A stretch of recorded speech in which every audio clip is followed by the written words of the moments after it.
BSE monthly expiry પર સીમિત રેન્જમાં રહ્યો બજારનો કારોબાર। સેન્સેક્સ અને નિફ્ટીનું ફ્લેટ ક્લોઝિંગ। નિફ્ટી બેંક મામૂલી ઘટાડા સાથે બંધ, તો મિડ કેપ અને સ્મોલ કેપ ઇન્ડેક્સમાં પણ 0.5% વધારે ઘટીને થયા બંધ। માર્કેટ રેગ્યુલેટર સેબીએ ઓપન ઇન્ટરેસ્ટની ગણતરીની રીત બદલવાનો આપ્યો પ્રસ્તાવ। કહ્યું, ડેલ્ટા આધારિત OI માં ડેલ્ટા પ્રમાણે થાય ગણતરી। નવા નિયમ આવશે તો શેર વારંવાર વાયદા બેનમાં નહીં જાય। ભારતના ગ્રોથમાં ઈસ્ટર્ન ઇન્ડિયાનો મોટો રોલ। એડવાન્ટેજ આસામ 2.0 સમિટમાં બોલ્યા પ્રધાનમંત્રી નરેન્દ્ર મોદી। કહ્યું, ભારત પોતાની લોકલ સપ્લાય ચેઇનને કરી રહ્યું છે મજબૂત। સમિટમાં હાજર રિલાયન્સ ઇન્ડસ્ટ્રીઝના ચેરમેન મુકેશ અંબાણીએ કહ્યું, 5 વર્ષમાં 50,000 કરોડથી વધુનું રોકાણ કરીશું।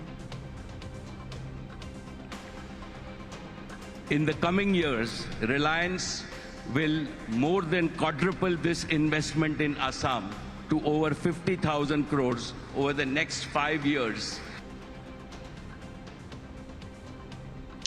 અને આસ્થાના મહાકુંભમાં આવતીકાલે છેલ્લું સ્નાન। પ્રયાગરાજમાં ઉમટ્યું ભક્તોનું ઘોડાપુર। અત્યાર સુધીમાં 63 કરોડથી વધારે લોકોએ લગાવી ડૂબકી। મહાશિવરાત્રિના દિવસે કાશીથી પ્રયાગરાજ સુધી મહાસ્નાનની મહા તૈયારી।